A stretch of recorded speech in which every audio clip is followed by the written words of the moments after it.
Yeah, what's going on? Your RobnHood Tra checking in, you dig? Ha! And you off the porch, you dirty girl bastards. All of my young nigga catching bodies. All of my young nigga rock solid. I wanna fuck on that hottie 30. I wanna catch a You're now tuned in to Dirty Glove Bastard off the porch. We're here with Atlanta's own RobnHood Tra. What's good, my dog? What's going on, man? The Southside's finest, RobnHood Tra. Just dropped the EP, Yager 66. Y'all make sure y'all go get that. That's available on all streaming platforms. You know, it's going crazy right now. Just fed the homeless today, man. Jumped out and came to this interview. What's up, bro? Man, shit, man. I can't call it at all, bro. Man, let's get started from the beginning, man. What's your name, man? RobnHood Tra. Where does that name come from? How did you come up with that name? Yeah, so RobnHood Tra, the name really comes from like everything that I've been through. Like, I'm Robin Hood for real. I just put the Tra on me and like, that's my name. Like, my real name, Tra, so, you know. And you're from the Shady Park neighborhood of Atlanta? Yeah, I'm from Shady Park. Everybody know where that's at. Neighborhood, you know what I'm saying? Right down the flat, out Yager 66. That's the name of the tape where I'm from. You know what I'm saying? Flat Show Road. That's really like where everything started at. You know what I'm saying? We stay on the news for real. Breaking news game. You know what I'm saying? But anyways, you know what I'm saying? I'm from Shady Park. Now, what does Shady Park mean to you? Like, I know it's your title, your mixtape, so I know it's something, you know, deep with it. You know, tell us what it mean to you, though. Oh man, look, like, it's really like what everything started. Like, man, bro, like, I did everything there, like, started rapping for real, like, even just like in my partner basements, rapping, thugging, breaking in cars, houses, whatever you want to name it. Like, I jumped off the porch in Shady Park. Like, I was still in Shady Park before I started rapping. Like I can I still pull up out there. Ain't no chance, I still pull up out there. Like, I'm just out there yesterday. Like, Shady Park, like, that's my roots. I want to say, like, that's where I got my culture from. Like, everybody really like know about the South Side for real, and like, if you want to say like the most known neighborhood on the South Side, you gotta say Shady Park, for real. Facts. Now I understand you grew up with a lot of siblings. Yeah, I got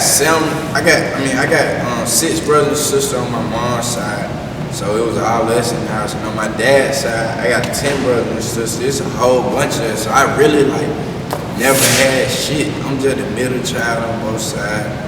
Feel me? Parent had little dead-end jobs and shit. Feel me? Nigga ain't never had a bitch ass thing. Now I'm trying to get rich with the rap shit. For sure. Now, did you do the music with any of your other siblings, or you always been the one out of the bunch that just be focused on the music and the rapping?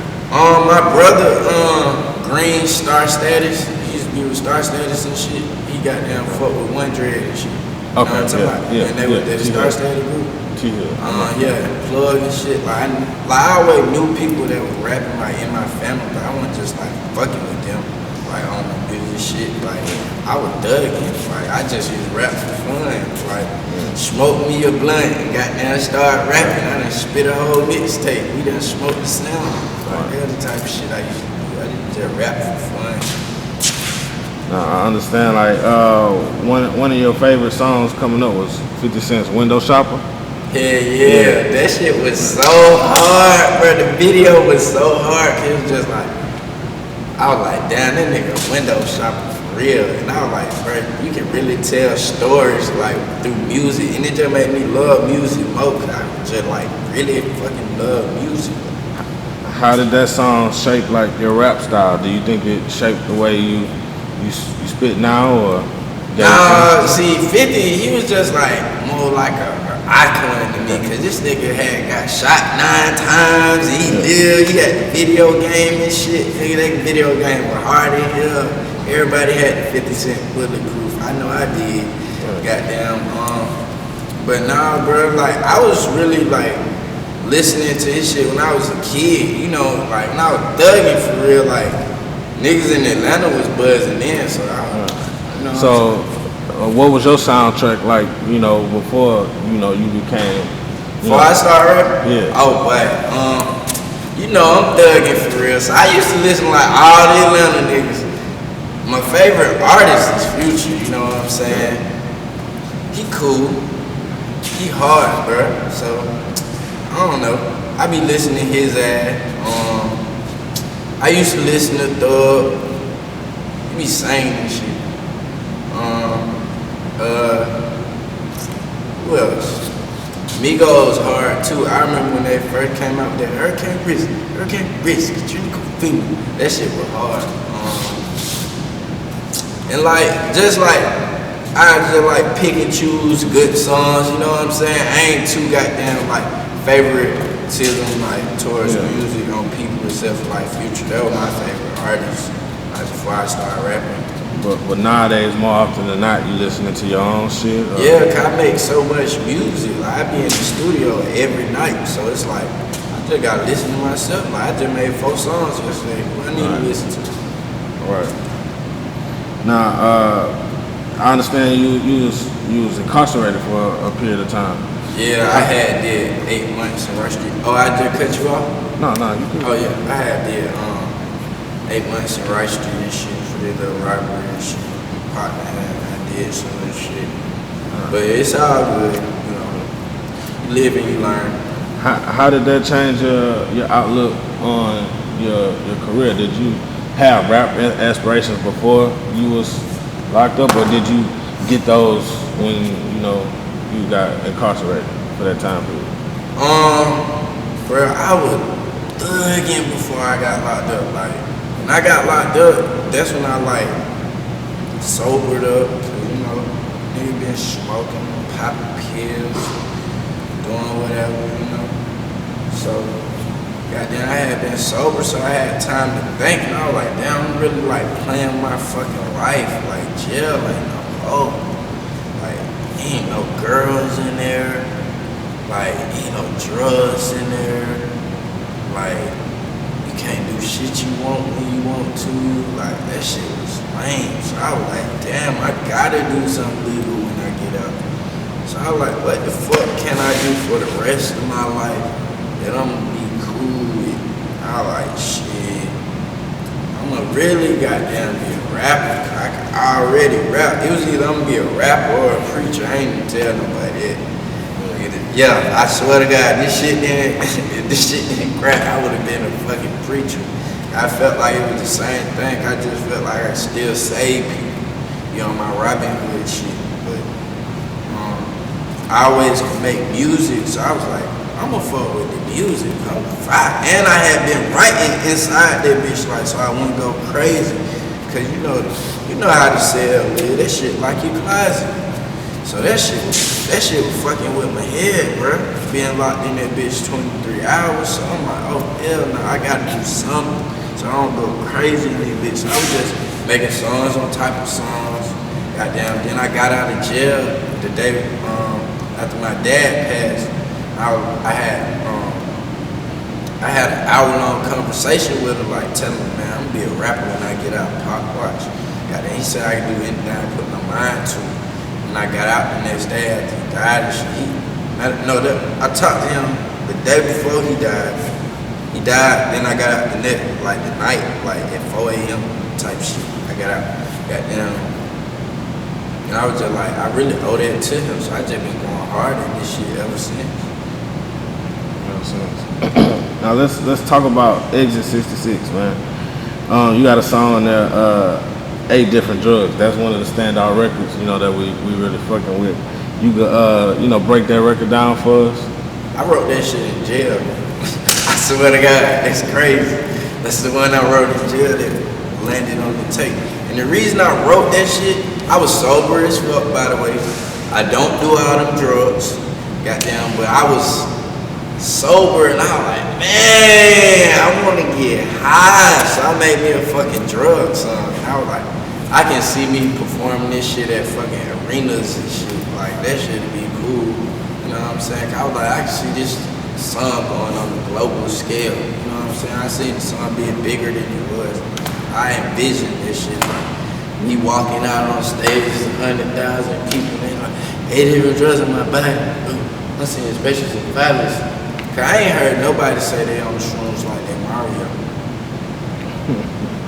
Nah, I ain't heard too many rappers these days. They may do them. I think rappers do them, but I don't think they rapping about it like that. You know what I'm saying? They ain't keeping it real like that. So was Exit 66 like your first official project, or was there music you dropped before then? I ain't never dropped no project, bro. I dropped 3 videos before I linked up with my manager Michael Daniels. Shout out to my boy Mike Capo. Yeah, he really saved my life. But I had shot like 3 videos, like. And like one of them like caught, like that bitch had 25K less than a year with no promotion, just off Instagram, and me like saying, hey bro, I rap, listen to my shit, I'm trying to change my life. Like, you know what I'm saying? Like, I'm trying to do something positive, support me type shit. That shit caught fire. And then I linked up with my manager. Now look where I'm at. Was Sensei one of those videos that you did? Nah, Sensei, I had recorded Sensei like a week before the tape came out. That shit just like made the tape on some humbug shit. Okay. That's a dope song, by the way. I like that song too, Appreciate man. It, what was it like putting that whole body of work together, knowing that this is gonna be my first introduction to the world, you know, musically, rapping as RobnHood Tra? What was it like putting that together? At first, like, I was worried, like, what the fuck am I gonna put on here? Cause I had so much music and I couldn't decide. And then I was like, okay, now it was like everybody wanted to pick different songs. Like, bro, I went through so much dropping that tape, bro. Like, oh God, bro. Like, ooh. When I linked up with my manager, he got his own studio, so at that point it was like, oh my God, I can go to the studio whenever I want. So I didn't leave the studio. I was sleeping at the studio. I was recording and eating and recording and sleeping and washing and rinsing and repeating. I just kept doing that like 6 months until I like had a big body of work. Then we like went through the songs, chose what we wanted. But I really want to say blood, sweat, tears, sleepless nights, almost going crazy, wanting to give up. Boy, I almost wanted to jump off a building one time. Like, boy, this shit don't come out, but I'm going to jump off a building or something. Like, bro, it was like, but, I mean, I knew it was going to come out. You know what I'm saying? But, bro, I went through hell to get that tape out. What's your favorite song you recorded so far? My favorite, that's hard, bro. I ain't gonna lie, that's a hard question. Cause like, I got like 3 favorites, bro. It's hard. Tell the world, man. I like No Love. That's one of my favorite songs because it's just so real, and like I was really feeling like that when I went in the booth. Like, I damn near feel like you can still hear that shit in my voice when I'm spinning that shit. And then I just did this another song the other day that's gonna come out about 2-3 weeks or something. You know, that bitch go crazy. Like, I was like, this might be my hardest song I ever made, for real. Like, what? It's on the way. And it's just one more song, like, and I was talking about my dad, it's called Father Seed. Yeah. You know. Now, what's next? What can we expect next from RobnHood Tra? You know, you just dropped Exit 66. You plan on dropping more new music, visuals? What's next? I mean, well, I just shot a whole bunch of visuals, like. I really want to see what everybody end up for real, like what they want. We probably gonna drop that. I'm in the studio all the time, so it's like it's always gonna be new music. Right? I'm gonna make music until people don't want to hear me anymore. More coming. On the way. I get it poppin', get it